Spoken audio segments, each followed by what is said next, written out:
నమస్తే, welcome to బరాబర్ అడుగుదాం. 4 పథకాలని ఊదరగొట్టి నలుగురికే ఇస్తారా? అందరికీ అని చెప్పి మండలంలో ఒక్క గ్రామానికి అమలు చేస్తారా? 4 రోజులు గడిచిపోతున్న పథకాలు మరో ఊరికి చేరవా? నయవంచక కాంగ్రెస్ ప్రభుత్వాన్ని బరాబర్ నిలదీద్దాం. అదిగో ఇదిగో అని ఊరించి ఇచ్చింది 3% మందికేనా? మిగతా ప్రజలంతా మీకు ఓట్లేయలేదా? వాళ్ళంతా అర్హులు కారా? ఏరు దాటాక తెప్ప తగిలేసే నయవంచక పాలన. అన్నింట్లో విఫలమైన రేవంత్ సర్కార్ను చీల్చి చెండాడుదాం. మా పాలన ఎట్లుందని కాంగ్రెస్ సర్వే చేయిస్తే చీకొట్టిన ప్రజలు, కేసీఆర్ పాలనకే జై కొట్టిన ప్రజలు, చేతగాని రేవంత్ సర్కార్పై జనం నిప్పులు. కోతల పాలనపై టీ న్యూస్ తరపున బరాబర్ ప్రశ్నలు సంధిద్దాం. ముందుగా హెడ్లైన్స్. కాంగ్రెస్ సర్వేలో రేవంత్ రెడ్డికి భారీ షాక్. కేసీఆర్ పాలనే బాగుందన్న 67% మంది ప్రజలు.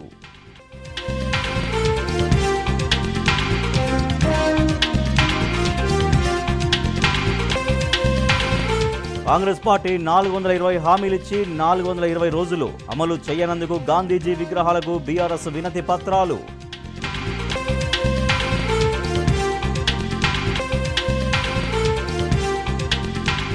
కాంగ్రెస్ ప్రభుత్వం హైదరాబాద్ను పట్టించుకోవడం లేదన్న బీఆర్ఎస్. జీహెచ్ఎంసీలో ప్రశ్నిస్తే అరెస్టు చేయడంపై కార్పొరేటర్ల ఫైర్.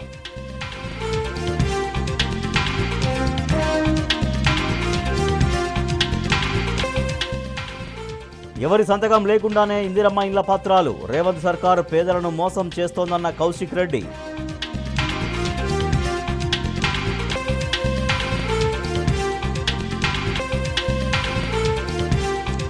ప్రయాగరాజ్ మహాకుంభమేళాలో మరో అగ్ని ప్రమాదం. తగలబడిన టెంట్లు, ప్రాణ నష్టం జరగలేదన్న అధికారులు.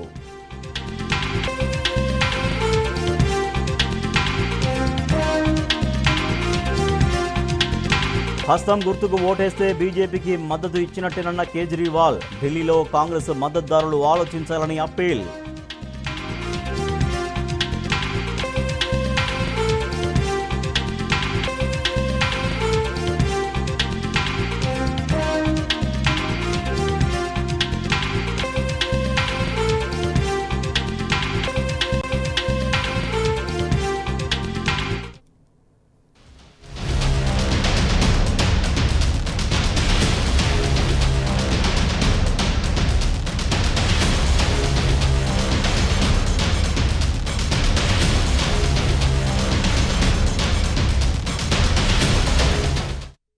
ఎన్నికలకు ముందు అందరికీ అన్ని అని చెప్పారు. తీరా ఇప్పుడు కొందరికి కొన్నే అంటున్నారు. కాంగ్రెస్ పార్టీ 420 హామీలు ఇచ్చి 420 రోజులైంది. కానీ అందులో ఏవి అమలుకు నోచుకోలేదు. మొన్న జనవరి 26 నాడు 4 పథకాలు అని ఊదరగొట్టి మండలానికి ఒక గ్రామంలోనే మమ అనిపించారు. అందులో కూడా అర్హులకు పంగనామం పెట్టారు. జనవరి 26వ తేదీ అర్ధరాత్రి 12 గంటల తర్వాత టపీమని రైతు భరోసా పైసలు పడతాయన్నాడు రేవంత్. తీరా అదే రోజు 10 నిమిషాల్లోనే మాట మార్చి మళ్ళీ మార్చి 31కి వేస్తామన్నాడు. ఎంత మోసం! నిజానికి రైతు బంధు అనేది ఆన్గోయింగ్ స్కీమ్, అది కంటిన్యూ ప్రాసెస్. కానీ కాంగ్రెస్ ప్రభుత్వం వచ్చి రైతు బంధు పేరు మార్చి రైతులకు పైసలు ఎగ్గొడుతోంది. మార్చి 31కి రైతు భరోసా పైసలు పడతాయని రేవంత్ ఆర్భాటంగా చెప్పాడు. కానీ అది ఈ సంవత్సరమేనా అని మాత్రం చెప్పలేదు.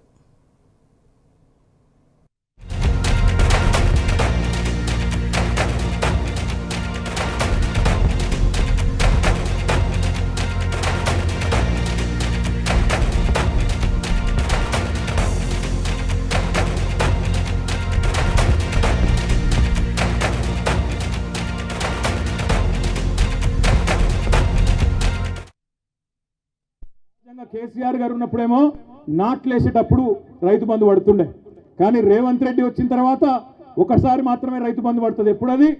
నాట్లప్పుడు కాదు, ఓట్లప్పుడు పడుతుంది. పార్లమెంట్ ఎలక్షన్ ముందు ఒక్కసారి వేసినట్టు చేసిండు. అది కూడా మనం దాచిపెట్టిన పైసలే. ఆ రోజు 7,600 కోట్లు అది వేసిండు. ఇప్పుడు మళ్ళీ ఎలక్షన్లు వస్తున్నాయి. జెడ్పీటీసీ ఎలక్షన్లు, ఎంపీటీసీ ఎలక్షన్లు, సర్పంచ్ ఎలక్షన్లు వస్తున్నాయి. మళ్ళా ఓట్లు దొబ్బుకోవాలి కదా. అందుకే కొత్త డ్రామా జనవరి 24కు మొదలవుతుందట, మార్చి 31 దాకా సాగుతుందట. మార్చి 31 అన్నాడు కానీ ఏ సంవత్సరమో చెప్పలే. మళ్ళా డబ్బల ఓట్లు పడ్డాక నేను చెప్పినా అంటాడు. మరి ఇవాళ 1 కాదు 2 కాదు 14-15 నెలలైంది. జరిగిందా రుణమాఫీ? ఏ ఊళ్ళో కూడా చారాన కూడా రుణమాఫీ కాలే. ఒక్క సంవత్సరం కడుపు కట్టుకుంటే 40,000 కోట్లు ఇచ్చేయచ్చు ఏముంది అన్నాడు. 49,000 నుంచి 9,000 కోట్లు వారం రోజులనే ఎగిరిపోయినాయి. మోసం చేయడం కూడా చారిత్రాత్మకమట. రేషన్ కార్డు ఇవ్వడం కూడా చరిత్రాత్మకమట. ప్రజలకు పెట్టిన దరఖాస్తే పెట్టి పెట్టి పెట్టి పెట్టి ఆస్టకు వచ్చింది. ఏంద్రా నాయన వీడు సప్పుడంట కేసీఆర్ ఉన్నప్పుడు టంగు టంగు మన పైసలు పడుతుండే, ఈ ప్రభుత్వం వచ్చినాక దరఖాస్తులు పెట్టుడు దండాలు పెట్టుడు తప్ప. 4 పథకాలను ఊదరగొట్టి కేవలం 4 మాత్రమే ఇచ్చారు. అందరికీ అన్ని అని ఊదరగొట్టి కేవలం 3% మందికి అరకొరగా అమలు చేశారు. అందులో కూడా అర్హులకు అన్యాయం జరిగింది. కాంగ్రెస్ కార్యకర్తల పేర్లు చకచక అర్హుల జాబితాల్లోకి ఎక్కాయి. 4 పథకాలను ఆర్భాటంగా ప్రకటించి 4 రోజులు దాటిపోయింది. ఇప్పటి వరకు 5వ ఊరికి పథకం చేరలేదు. అంటే వాళ్ళందరూ మీకు ఓట్లు వేయలేదా? ఆ గ్రామాల ప్రజలు పథకాలకు నోచుకోలేదా? వాళ్ళంతా అర్హులు కాదా? మరెందుకు ఇంత మోసం, ఇంత నయవంచన ఎందుకు? పిడికెడు మందికి పథకాలు ఇచ్చి సిగ్గు లేకుండా పేపర్లలో ప్రకటనలు ఇచ్చుకుంటున్నారు. పేపర్ ప్రకటనల కోసం పెట్టినన్ని పైసలైనా ప్రజలకు ఇచ్చిందా ఈ ప్రభుత్వం? అన్నింటికీ ఎగనామం పెట్టిన రేవంత్ పాలనపై రైతులు నిప్పులు చెరుగుతున్నారు. ఆయన చేసిన పనులు లోకంలో లేనే లేదు. తెలంగాణ ఇంతవరకు చూడలే. వరకు 480 ఏళ్ళు దాకాయి. ఇటువంటి ముఖ్యమంత్రిని ఇప్పుడే చూస్తున్నా. 80 ఏళ్ళ నుంచి అంత బ్రహ్మాండంగా చేస్తాను. అంత బ్రహ్మాండంగా చేసిన మంచి ఘనత నాయకుడు కొండరెడ్డిపల్లి రేవంత్ రెడ్డి అంత మంచోడు ఈ ప్రపంచం అనేది మొత్తం ఎగపోవటం, మొత్తం ఇస్తే అన్నాయని ఎగడం. అదే నువ్వేమో ఇట్లా అంటున్నావు. రాత్రి 12 గంటల గంట రైతుల మంది పడ్డా నీకు వాళ్ళే. నిన్న వస్తే ఆ బెనిట్ పో బయటకు పోవాలి. ఏమి అంత ముట్టరే. 4,000 పింఛన్ అన్నాడు, అది పోయినాయి. ఆడవాళ్ళకి 2,500 అన్నాడు, అది పోయింది. 420 రోజులుగా ప్రజలకు చుక్కలు చూపిస్తున్న కాంగ్రెస్ ప్రభుత్వం గమ్మున ఊరుకోకుండా ఎచ్చులకు పోయి సోషల్ మీడియాలో సర్వే పెట్టింది. మా పాలన ఎట్లుందని కాంగ్రెస్ వాళ్ళు పోలు పెడితే జనం ముఖం మీదే ఉమ్మేశారు. 67% మంది కేసీఆర్ పాలనకే జై కొట్టారు. కాంగ్రెస్ నాయకులది ఎంత వంకర బుద్ధి అంటే సర్వేలో ఉద్దేశపూర్వకంగానే ఫామ్ హౌస్ పాలన బాగుందా లేదా ప్రజల వద్దకు పాలన బాగుందా అని వెటకారంగా అడిగినప్పటికీ మాకు ఫామ్ హౌస్ పాలనే కావాలంటూ 67% మంది సమాధానం ఇచ్చారు. అది చూసి కాంగ్రెస్ క్యాడర్ ముఖంలో నెత్తురు చుక్కలేదు. సోకాళ్ళు ప్రజాపాలనకు ఓట్లు పడతాయన్న పిచ్చి భ్రమల్లో సర్వే నిర్వహించి చేతులు కాల్చుకున్నారు. కాంగ్రెస్ అఫీషియల్ హ్యాండిల్లోనే ఈ పరిస్థితి ఉంటే ఇక గ్రౌండ్ లెవెల్లో కాంగ్రెస్ సిచ్యువేషన్ ఎలా ఉందో అర్థం చేసుకోవచ్చు. రేవంత్ వచ్చి అన్నీ సర్వనాశనం చేసిండని జనం నిప్పులు చెరుగుతున్నారు.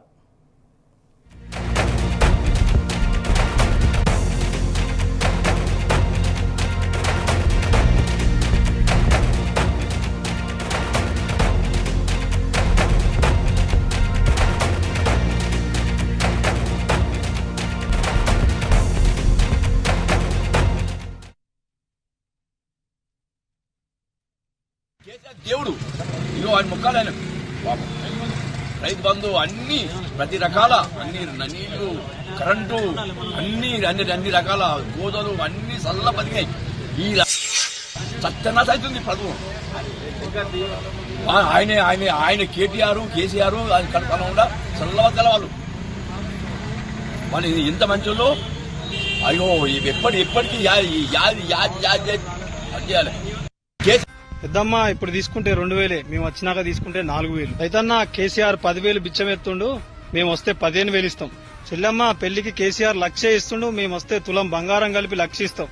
ఇప్పుడే బ్యాంక్ వెళ్లి 2 లక్షలు తెచ్చుకోండి, డిసెంబర్ 9 తెల్లారి నుంచే రుణమాఫీ చేస్తాం. 6 గ్యారంటీలు, 420 హామీలు 100 రోజుల్లో అమలు చేస్తాం. రాహుల్ గాంధీ, సోనియా గాంధీ, ప్రియాంక గాంధీ, రేవంత్ రెడ్డి ఇలా అందరూ వచ్చి గ్యారంటీలు, హామీలు, బాండ్ పేపర్లు ఇచ్చారు.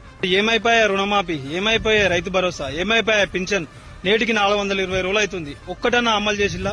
రైతు రుణమాఫీ అని చెప్పి సగం మందికి చేసినావు. రైతు భరోసా 2 సార్లు ఎగ్గొట్టినావు.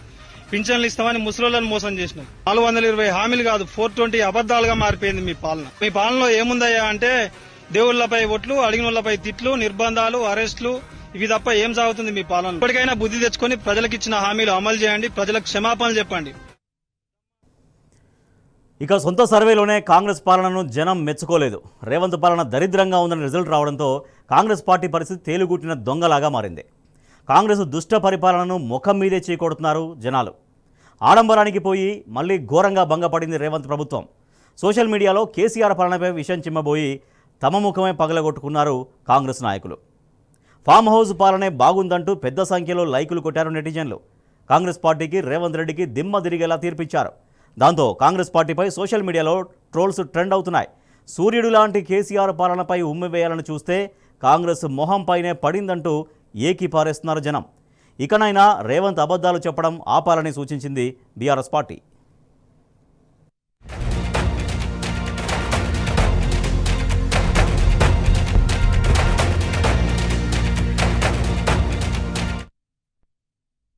తెలివి ఉన్నది మాకు, మేము ఏం చెప్పినా నడుస్తుందని అనుకుంటున్నాం. కానీ ప్రజలు నిన్ను చూసుకొని చీచీ అని కొడుతున్నారు. నిన్ను ప్రజాపాలన అనే పరిస్థితి అంటలేరు. ఇది ప్రజలందరూ కూడా ఏమంటున్నారు అంటే నీ మీద ఉంచేసే పాలన నడుస్తుంది అని అంటున్నారు. ఇలా నీకే సిగ్గుండాలి. ఇప్పటికే ఇజ్జత్ మానం మొత్తం తీసుకున్నావు. ఇకనన్నా అబద్ధాలు చెప్పుడు బంద్ చేయి, ఇజ్జత్ పోతుందని చెప్పి ఈ సందర్భంగా తెలియజేస్తా ఉన్నాను. ఇక కాంగ్రెస్ సర్వేపై ప్రజలు కామెంట్లతో నిప్పులు చెరుగుతున్నారు. పోల్ పెట్టిన ప్రతిసారి కాంగ్రెస్ ఫూల్ అయిపోతుందని ఎద్దేవా చేస్తున్నారు. అడిగి మరీ తన్నించుకోవడం అంటే ఇదేనంటూ చురకలు వేస్తున్నారు. ఇదేం దిక్కుమాలిన పాలన అంటూ జనం తీవ్రంగా మండిపడుతున్నారు. రాష్ట్రంలో రేవంత్ పాలన ఎక్కడుంది, రేవంత్ తమ్ముళ్ల పాలనే ఉంది అంటూ విమర్శిస్తున్నారు. ఇప్పటికైనా రేవంత్ సిగ్గు తెచ్చుకోవాలని నెటిజన్లు కామెంట్ల ద్వారా సూచిస్తున్నారు. సో మనం స్క్రీన్ పైన చూస్తున్నాం. ఇవాళ కాంగ్రెస్ పార్టీ అఫీషియల్ హ్యాండిల్ అది ఎక్స్ వేదికగా ఒక పోల్ కండక్ట్ చేసింది కాంగ్రెస్ పార్టీ. అఫీషియల్గా అది కాంగ్రెస్ పార్టీగా కాంగ్రెస్ అఫీషియల్ హ్యాండిల్ దాంట్లో చాలామంది కాంగ్రెస్ కార్యకర్తలు కాంగ్రెస్ నాయకులు ఉండేటువంటి అఫీషియల్ హ్యాండిల్ అది. సో దాంట్లో ఎటువంటి రెస్పాన్స్ వచ్చిందో చూసాం మనము. చాలా పెట్టడమే చాలా వెటకారంగా పెట్టారు. ఏంటంటే అది పోనీ కేసీఆర్ పాలన అని కూడా పెట్టలేదు, ఫామ్ హౌస్ పాలన అని వెటకారం అర్థం వచ్చేలాగా ఒక నెగిటివ్ ఎక్స్పోజ్ అయ్యే విధంగా, ఒక నెగిటివ్ ప్రచారం అయ్యే విధంగా ఫామ్ హౌస్ పాలన అంటూ వెటకారంగా పెట్టినటువంటి పరిస్థితి. అయినా కూడా సరే ఆ ఫామ్ హౌస్ పాలనే బాగుంది, ఇప్పుడు మీరు చెప్తున్నటువంటి ప్రజాపాలన ఏదైతే చెప్తున్నారో ఈ ప్రజాపాలన, మీరు చెప్తున్న ప్రజాపాలన అనే కంటే మీరు వెటకారంగా పెట్టినటువంటి ఆ ఫామ్ హౌస్ పాలనే మాకు చాలా బాగుంది అనేది స్వయంగా నెటిజన్లు అందరూ కూడా ఏకరూపంగా ఏకాభిప్రాయంగా 68% మంది నెటిజన్లు అదే పోల్కి ఫామ్ హౌస్ పాలనే బాగుంది అంటే వాళ్ళ ఉద్దేశంలో కేసీఆర్ పాలనే బాగుంది అనేది చాలా స్పష్టంగా కుండ బద్దలు కొట్టినట్టు చెప్పినటువంటి పరిస్థితి. సో మనం దాంట్లో అనేక కామెంట్స్ కూడా ఉన్నాయి. సరే కొన్ని కామెంట్స్ ఇక్కడ సోషల్ మీడియాలో ఓకే, బట్ మనం ఇక్కడ చదవలేని విధంగా కూడా కొన్ని బూతులు కూడా పెట్టారు. అంటే బూతులు మీన్స్ అంటే రియాక్ట్ అయ్యారు. ఆ స్థాయి రియాక్షన్ వచ్చింది ప్రజల నుంచి, పబ్లిక్ నుంచి. పోల్ పెట్టిన ప్రతిసారి వీళ్ళు ఫూల్స్ అవుతూనే ఉన్నారు. అయితే వాళ్ళు వీళ్ళు పెట్టుడైంది, నేనే పోల్ పెడుతున్నా చూద్దామంటూ ఒకరు పెడితే తెలంగాణ రాష్ట్రంలో కాంగ్రెస్ సర్కారు పాలన ఎలా ఉంది అంటే బాగాలేదని అప్పటికే 65% రావడం, తర్వాత ఇవాళ తాజాగా స్వయంగా కాంగ్రెస్ అఫీషియల్ హ్యాండిల్లో సోషల్ మీడియా హ్యాండిల్లో పెట్టినటువంటి దాంట్లో 67% ప్రజలు మీరన్నటువంటి ఫామ్ హౌస్ పాలనే బాగుంది అనేది, ఫామ్ హౌస్ పాలన ఒక వెటకారంగా పెట్టినప్పటికీ కూడా దానికే ఎక్కువగా జనం పట్టం కట్టారు. ఫామ్ హౌస్ పాలన కేసీఆర్ పాలనే బాగుంది అంటూ జనం పట్టం కట్టినటువంటి పరిస్థితి. సో అదే జనం ఇలా అదే అనుకుంటున్నారు. ఫామ్ హౌస్ పాలనని ఎట్లా అంటున్నారు? సీఎంగా కేసీఆర్ ఉన్నప్పుడు, నాటి బీఆర్ఎస్ ప్రభుత్వం ఉన్నప్పుడు పథకాలు ఏమీ ఆగకుండా, ఎక్కడ ఎటువంటి కొర్రీలు లేకుండా, ఎటువంటి కోతలు లేకుండా నేరుగా ప్రజలకు అందినాయి. కానీ ఇవాళ ప్రజాపాలన అని చెప్పుకున్నాడు తప్పించి అసలైనటువంటి ప్రజాపాలన కదా ఇది, ముమ్మాటికి ప్యాలెస్ పాలన అంటూ జనం చీదరించుకున్నటువంటి పరిస్థితి. ఎందుకంటే దేశమే గర్వించేటువంటి ఒక పెద్ద సచివాలయాన్ని నిర్మిస్తే ముఖ్యమంత్రి రేవంత్ రెడ్డి సచివాలయానికి ఎందుకు వెళ్ళట్లేరు? సొంత ఇంటి దగ్గర జూబ్లీహిల్స్ ప్యాలెస్ వేదికగా ఎందుకు సమీక్షలు చేస్తున్నారు?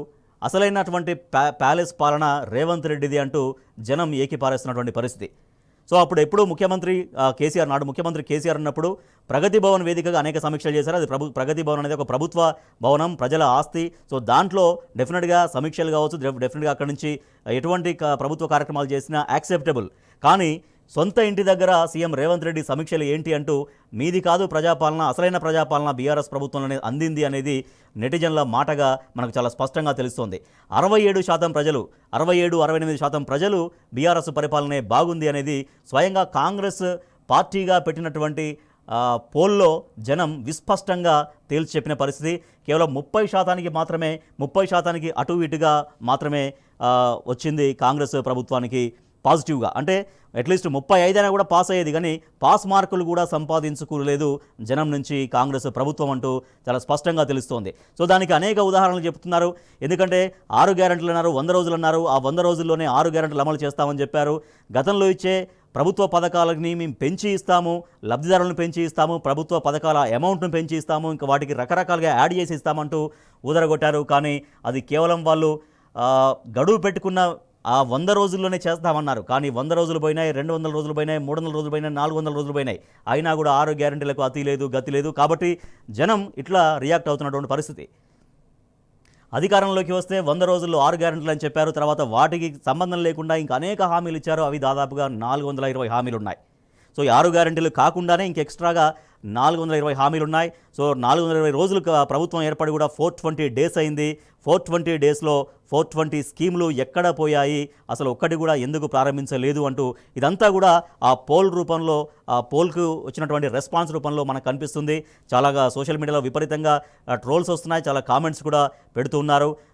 ఎంత వెటకారంగా కాంగ్రెస్ పెట్టినప్పటికీ కూడా ఫామ్ హౌస్ పాలన బాగుందా అని ఒక నెగిటివ్ థాట్ వచ్చేలాగా పెట్టినా కూడా ఆ నెగిటివ్ థాట్ని ఏమాత్రం పట్టించుకోకుండా దానివైపే జనమంతా మొగ్గు చూపారు. ఎస్, మాకు ఫామ్ హౌస్ పాలనే బాగుంది. ఫామ్ హౌస్ పాలన అంటే నాడు బీఆర్ఎస్ ప్రభుత్వం అందించినటువంటి పరిపాలనే బాగుంది. నిజమైన ప్రజాపాలన ఇవాళ మీరు చెప్తుంది కాదు, బీఆర్ఎస్ ప్రభుత్వంలో జనానికి అందిందే నిజమైన ప్రజాపాలన. ఎందుకంటే అభివృద్ధి పథకాలు అభివృద్ధి అనేది నేరుగా అందింది జనానికి, ఫలితాలు అందినాయి. తర్వాత సంక్షేమ పథకాలు అందినాయి, ఆ సంక్షేమ పథకాల ఫలితాలు కూడా జనానికి నేరుగా చేరినాయి. కాబట్టి ముమ్మాటికి అదే ప్రజాపాలన అవుతుంది, నాడు బీఆర్ఎస్ పాలనే ప్రజాపాలన అవుతుంది అని చాలా విస్పష్టంగా ఇవాళ నెటిజన్లు జనం చెప్పినటువంటి పరిస్థితి.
సో అది మనం చూస్తున్నాం, కాంగ్రెస్ పార్టీగా అఫీషియల్గా తన హ్యాండిల్లో, ట్విట్టర్ హ్యాండిల్లో లేదా సోషల్ మీడియా ప్లాట్ఫామ్స్లో పెట్టినటువంటి హ్యాండిల్లో, వాళ్ళ ఓన్ హ్యాండిల్స్లో వాళ్ళు ఒక పోల్ పెడితే కాంగ్రెస్ పార్టీ అంటే కాంగ్రెస్ ప్రభుత్వ పరిపాలనకు సంబంధించి వాళ్ళు పోల్ పెట్టారు. గతంలో ఫామ్ హౌస్ పాలన బాగుందా, ఇప్పుడు ప్రజాపాలన బాగుందా, ప్రజల వద్దకే వచ్చిన పాలన బాగుందా అంటే జనం చాలా విస్పష్టంగా కుండ బద్దలు కొట్టినట్టు, మొహం మీద కొట్టినట్టు చెప్పేశారు నాటి పరిపాలనే బాగుంది అనేది. దాదాపుగా 68% మంది, దాదాపు 69, దాదాపు ఇంచుమించు 70% దగ్గరలో 70% మంది నేరుగా గత బీఆర్ఎస్ ప్రభుత్వ పరిపాలనే బాగుంది అని కుండ బద్దలు కొట్టినట్టు చాలా విస్పష్టంగా చెప్పారు. కాంగ్రెస్ ప్రభుత్వ పరిపాలనకు కేవలం 30% వరకు మాత్రమే ఆ ఓట్లు పాజిటివ్గా వచ్చాయి. అంటే 30% మంది మాత్రమే యాక్సెప్టెన్సీ ఉంది అనేది. సో దాంట్లో కూడా చాలామంది కాంగ్రెస్ పార్టీకి సంబంధించినటువంటి కార్యకర్తలే ఆ 30% వేశారు. జనం మాత్రం అందరూ కూడా వాళ్ళు ఏవైతే పైన ఆప్షన్ ఇచ్చారో ఫామ్ హౌస్ పాలన అంటూ, కేసీఆర్ పాలన అంటూ దానికే జనం అంతా మొగ్గు చూపారు. ఆ 30% కూడా కాంగ్రెస్ కార్యకర్తలు, కాంగ్రెస్ నాయకులు వేసినటువంటి పోల్సే అనేది జనం చర్చించుకుంటున్న పరిస్థితి. సో దాంట్లో మనం చూస్తున్నాం, ఆ సోషల్ మీడియాలో దాని కింద పెట్టినటువంటి కామెంట్స్ చూస్తే కూడా సరే కొన్ని ఇక్కడ మనం ప్రస్తావించలేని విధంగా కూడా కొన్ని కామెంట్స్ పెట్టారు. అంటే ప్రభుత్వం పట్ల వాళ్ళ ఆవేదన, వాళ్ళ ఆగ్రహాలు అట్లా వ్యక్తమవుతున్నాయి. సో అనేక ఘటనలు ఉన్నాయి. ఫుడ్ పాయిజన్ విషయం కావచ్చు, తర్వాత గురుకుల హాస్టల్స్లో ఫుడ్ పాయిజన్ విషయంలో ఎంతోమంది విద్యార్థులు చనిపోవడం, తర్వాత 6 గ్యారెంటీల అమలు చేస్తామని మాట తప్పడం, ప్రజల వద్దకు పాలన వద్దు, మాకు ఫామ్ హౌస్ పాలనే ముద్దు అంటూ ప్యాలెస్ పాలనను పెట్టొచ్చు కదా అంటూ కొంతమంది అడిగి మరీ పరువు తీసుకోవడం అంటే ఇదే అని మరికొంతమంది ఇట్లా ఎవరికి తోచిన విధంగా వాళ్ళు రియాక్ట్ అయ్యారు. రాష్ట్ర ఆర్థిక పరిస్థితి లోతు తెలియక మేము ఎన్నికల హామీలు ఇచ్చామని స్పీకర్ ప్రసాద్ కుమార్ మాట్లాడిన మాటలను ట్యాగ్ చేయడం, కోమటిరెడ్డి రాజగోపాల్ రెడ్డి గత బీఆర్ఎస్ ప్రభుత్వం బాగుంది, కేసీఆర్ పరిపాలనే బాగుంది అంటున్నారు, జనం అంటున్నారంటూ దాన్ని ఆ వీడియోని ట్యాగ్ చేయడం, ఇట్లా గత బీఆర్ఎస్ ప్రభుత్వాన్ని ప్రజలు ఎట్లా ఆదరిస్తున్నారు, ఇప్పటికీ ఆదరిస్తున్నారు, ఎట్లా గుర్తు చేసుకుంటున్నారు, కంపేర్ చేసుకుంటారు. కాంగ్రెస్ ప్రభుత్వ పరిపాలనలో ఏమందుతుంది, బీఆర్ఎస్ ప్రభుత్వ పరిపాలనలో ఏమందింది, జనం ఎంత సంతోషంగా ఉందని దానిపైన ఆ రియాక్షన్స్ అన్ని మనకు కనిపిస్తున్నాయి. దాంతోపాటుగా 420 డేస్ అయింది, 420 హామీలు ఏమైనాయి అనేది పబ్లిక్ అడుగుతున్నటువంటి పరిస్థితి.